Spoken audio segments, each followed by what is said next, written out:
typical patients that go into DKA? Typically type 1, right? Can type 2 do it though? Yeah. It sure can.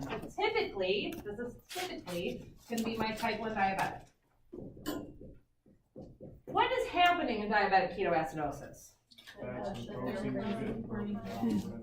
The fat and the proteins are getting broken down for energy, right? Because why? Because there's no sugar entering the cells, right? So my patient goes into DKA because they have no sugar entering the cells, and so the cells are breaking down fats and proteins, making this person really sick because they've got high sugars, right? The sugars are moving in, and the body's breaking down the stuff that it's not supposed to be breaking down for energy, right? So we listed some of the signs and symptoms earlier, but let's list them again. So what are some signs and symptoms of DKA? I'm going to say decreased alteration, okay? Okay, Kussmaul's. Why? Why Kussmaul's? Why are they doing that?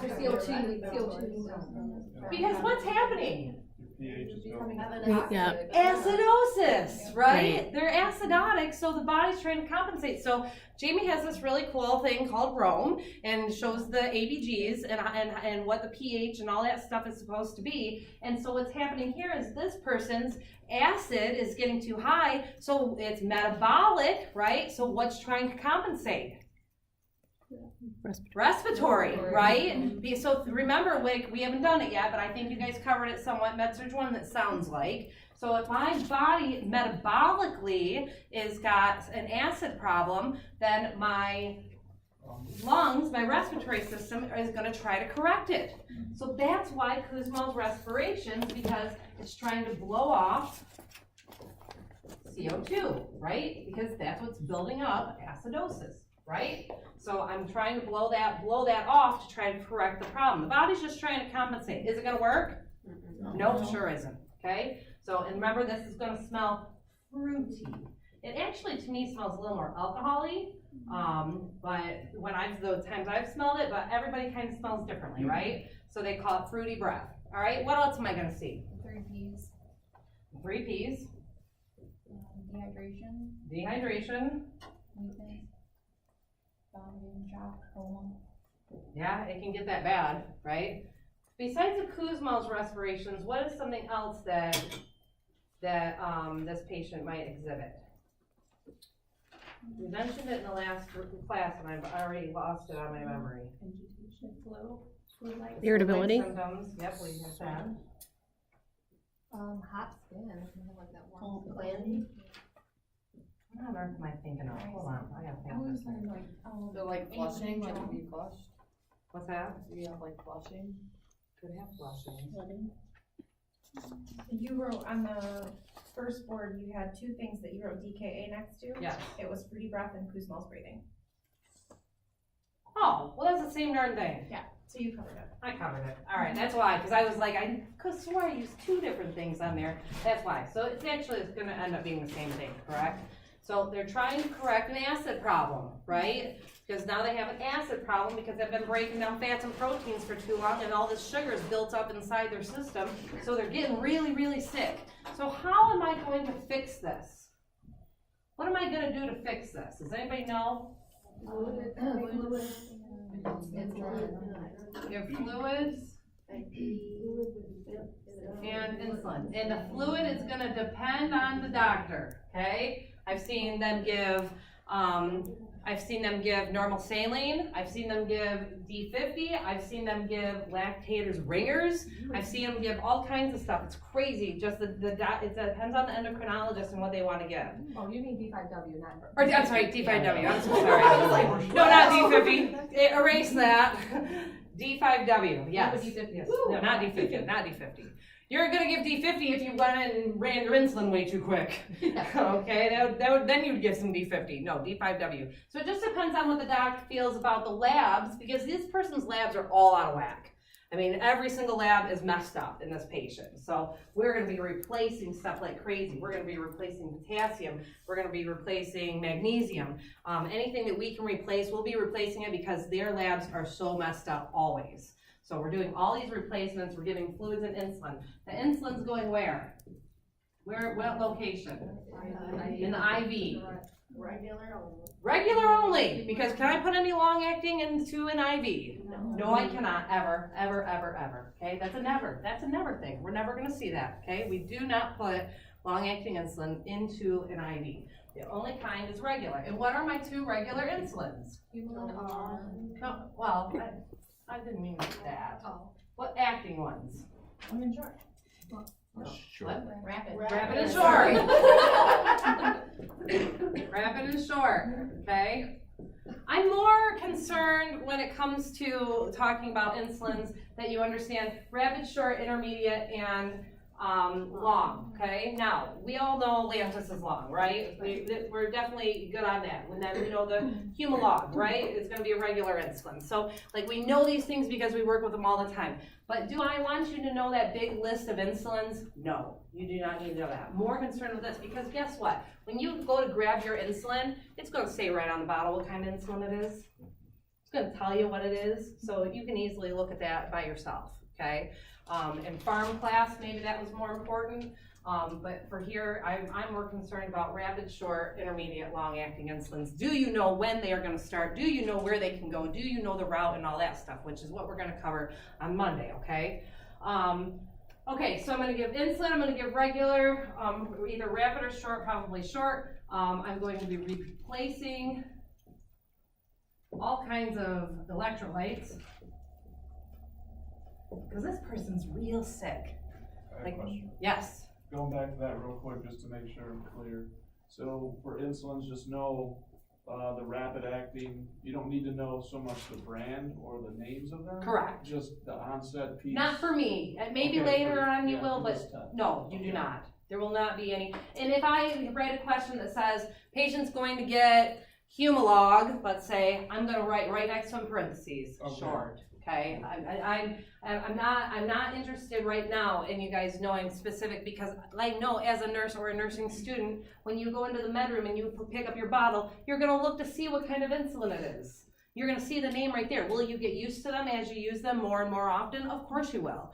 Now, again, I don't know what that's gonna mean later on for MedSurg 3 or for NCLEX. I mean, NCLEX may say Humalog and not tell you what kind it is, so you may wanna be familiar, but for this test, you don't have to be, okay? Okay, so then I'm gonna be replacing electrolytes, especially potassium and magnesium. Those are almost always going to be thrown off. There could be other things that we have to replace as well. If the patient has developed some kind of infection, because many times they have, they'll end up putting them on some antibiotics as well. But this patient is sick. This patient's a one-on-one in the ICU. This patient has one nurse, and that nurse has just that patient because this patient is so sick. So, and a lot of times it's our younger people that are in DKA, you know.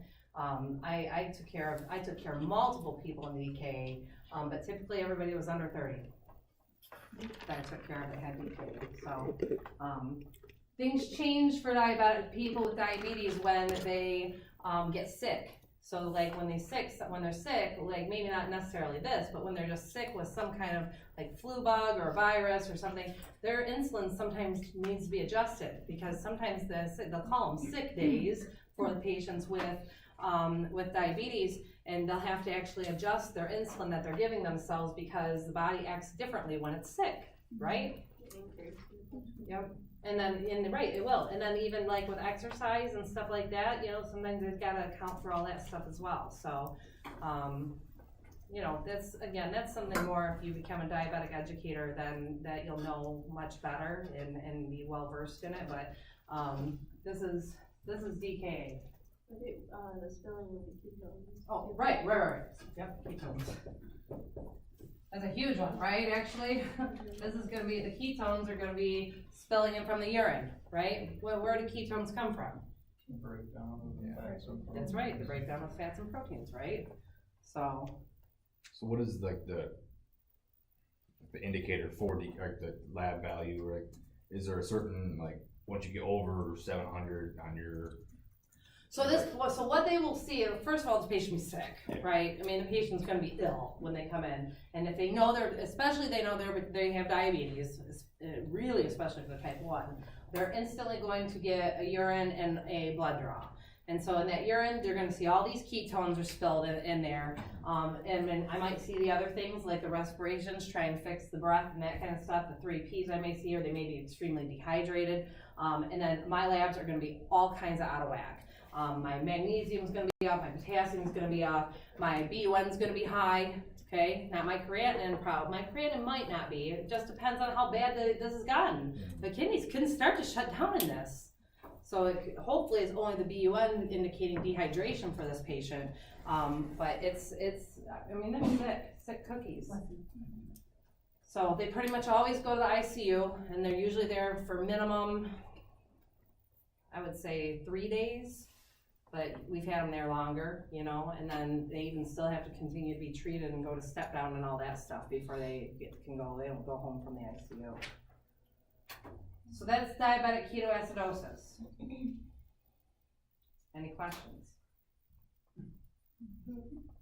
I'm trying to figure out why, I gotta think it through, but why does the body start to break down proteins? Oh, because it's the sugar's not getting into the cells, that's right. And protein breakdown releases hydrogen, which is what causes the acidosis. Okay. Yep, and the ketone, right, the ketones, the fat breakdown. Which is why their pH goes down and their bicarb goes down. Okay.